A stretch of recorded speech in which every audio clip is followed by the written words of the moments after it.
حضرت عائشہ کہتی ہیں کہ میں نے رسول اللہ صلی اللہ علیہ وسلم کو کسی نفل کی ادائیگی کے لیے، یعنی سنت بھی اصل میں نفل نماز ہے، ایک فرض ہوتی ہے ایک نفل، پھر جو آپ نے زیادہ تاکید سے پڑھی ان کو سنت قرار دے دیتے ہیں، اور باقی جو کبھی کبھار پڑھی وہ نفل ہو جاتی. کسی نفل کی ادائیگی کے لیے اتنی جلدی کرتے نہیں دیکھا جتنی جلدی آپ نماز فجر سے پہلے 2 رکعتوں کے لیے کرتے تھے. جلدی پڑھتے نہیں تھے، یعنی اس کی ادائیگی کے لیے آپ فکر کرتے تھے. حضرت عائشہ ہی سے روایت ہے کہ نبی صلی اللہ علیہ وسلم نے طلوع فجر کے وقت 2 رکعت نماز، یعنی فرض کی بات ہے یہاں، آپ نے 2 رکعت نماز پڑھنے کی شان کے بارے میں فرمایا کہ ان کو پڑھنا میرے نزدیک ساری دنیا سے زیادہ محبوب ہے. آپ نے فرمایا جو آدمی عشاء اور فجر کی نمازوں میں آ سکتا ہے تو اس پر لازم ہے کہ وہ آئے، اگرچہ اسے گھسٹ کے کیوں نہ آنا پڑے، یعنی گھٹنوں کے بل یا پیٹھ کے بل گھسٹ گھسٹ کے ہی آنا پڑے تو بھی آئے، لیکن آئے ضرور. کیوں؟ اس لیے کہ جو شخص فجر کی نماز پڑھتا ہے وہ اللہ کی حفاظت میں آ جاتا ہے. رسول اللہ صلی اللہ علیہ وسلم نے فرمایا جس نے صبح کی نماز پڑھی پس وہ اللہ کے ذمے میں ہے، اللہ کی حفاظت میں ہے، اللہ کے ذمے ہو گیا.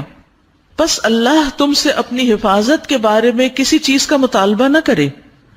کیا مطلب ہے اس کا؟ یعنی جو اللہ کے ذمے ہے اس پر کوئی ظلم نہ کرے، اور ظلم کر کے اللہ کے سامنے جواب دے نہ ہو، اس لیے کہ جس سے اللہ پوچھے گا، مطالبہ کرے گا، یقیناً اسے اپنی گرفت میں لے لے گا اور لے کر منہ کے بل جہنم میں پھینک دے گا. اس سے کیا بات پتہ چلتی ہے کہ جو شخص فجر کی نماز کی حفاظت کرتا ہے وہ اللہ کے قریب ہو جاتا ہے، اللہ کی حفاظت میں ہو جاتا ہے. کسی کو حق نہیں کہ اس پر ظلم اور زیادتی کرے. جو اس شخص پر زیادتی کرے گا جو فجر پڑھتا ہے تو وہ دراصل اس ذمے میں خیانت کر رہا ہے جس کو اللہ نے اپنے ذمے لیا ہے، اور پھر قیامت کے دن اللہ تعالیٰ ایسے شخص کو پکڑے گا. یعنی فجر پڑھنے والے کی عزت اور احترام لازم ہے، کیونکہ صرف مومن ہی اس کی پابندی کرتا ہے. بہت سے لوگوں کے لیے فجر کی نماز بڑی بھاری ہوتی ہے، وہ ایک خاص وقت سے پہلے نہیں اٹھتے. کچھ لوگوں کی اکثر ہی قضا ہو جاتی، وہ چونکہ دیر سے سوتے ہیں تو صبح اٹھ نہیں پاتے، تو ان کی حفاظت اللہ کے ذمے پہ نہیں ہے. تو اس لیے بہت ہی فکر کرنی چاہیے کہ فجر کی نماز قضا نہ ہو، یعنی کوئی باقی کر لیں، نہیں، کیونکہ باقی تو پھر ہم جاگ ہی رہے ہوتے ہیں نا، تو اذان بھی سنائی دے دیتی ہے اور وقت بھی پتہ چل رہا ہوتا ہے، اور دوسروں کو بھی ہم دیکھتے ہیں پڑھ رہے ہیں تو پڑھ ہی لیتے ہیں. لیکن فجر کی چونکہ ایک ذمہ داری ہوتی ہے اٹھنے کی بھی، اور پھر وقت پر اٹھنے کی، اور پھر مسجد میں جانے کی، تو اس لحاظ سے اس کی حفاظت بہت ضروری ہے. اور فجر پڑھنے والا شام تک اللہ کی حفاظت میں ہوتا ہے.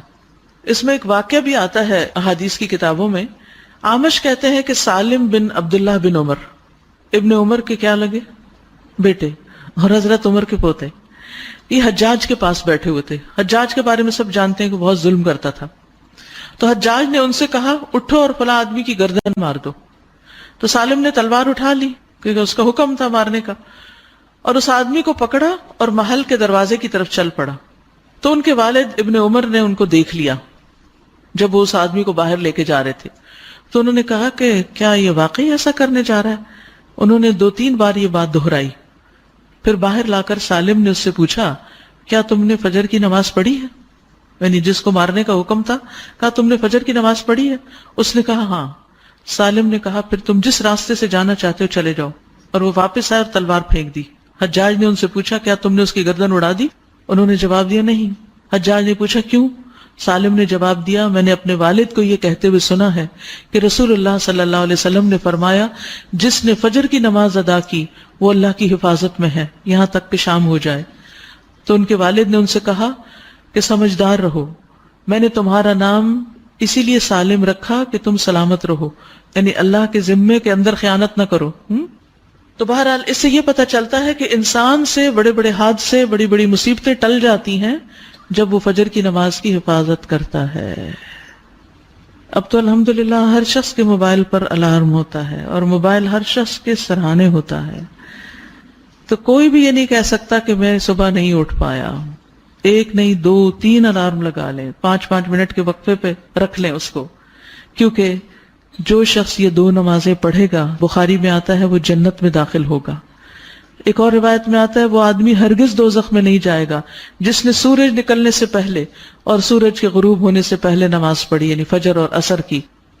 اور پھر آپ نے فرمایا ان نمازوں میں سستی نہ کرو اگر تم اللہ کا دیدار کرنا چاہتے ہو، اس طرح کہ جیسے تم 14ویں کے چاند کو دیکھتے ہو اور تمہیں کوئی دھکم پیل کا بھی واسطہ نہیں پڑے گا. یعنی جو ان نمازوں کی حفاظت کرتا ہے وہ اللہ کے دیدار کے قابل ہوگا. اور پھر بعض اوقات لوگ رات قیام کرتے رہتے ہیں، آخر حصے میں سو کے فجر قضا کر دیتے ہیں. کیا ہے تہجد کے لیے اٹھے تھے وہ آنکھ نہیں پھر کھلی فجر کے لیے. تو یہ نہیں ہونا چاہیے. عمر رضی اللہ عنہ کہتے ہیں میں صبح کی نماز با جماعت پڑھوں یہ مجھے اس سے زیادہ محبوب ہے کہ میں ساری رات قیام کروں. ساری رات کے نوافل سے زیادہ محبوب ہے کہ فجر کی نماز جماعت کے ساتھ. ہاں منافق پر فجر کی نماز بھاری ہوتی ہے، تو منافقت سے نکلنے کے لیے، نفاق سے نکلنے کے لیے اس نماز کی پابندی ضروری ہے. ابی ابن کعب کہتے ہیں ایک روز رسول اللہ صلی اللہ علیہ وسلم نے ہمیں صبح کی نماز پڑھائی. اس کے بعد فرمایا کیا فلاں حاضر ہے؟ لوگوں نے کہا نہیں. آپ نے پوچھا کیا فلاں آیا ہے؟ لوگوں نے کہا نہیں. آپ نے فرمایا بلا شبہ یہ دو نمازیں منافقوں پر سب سے بھاری ہیں، سب نمازوں سے زیادہ بھاری، یعنی فجر اور عشاء. اور اگر تمہیں معلوم ہو کہ ان میں کیا کچھ اجر و ثواب ہے تو تم ان میں ضرور آؤ، خواہ گھٹنوں کے بل ہی کیوں نہ آنا پڑے. تو اس لیے خود بھی اور اپنے گھر والوں کو بھی، اپنے بچوں کو بھی اس کا پابند کریں.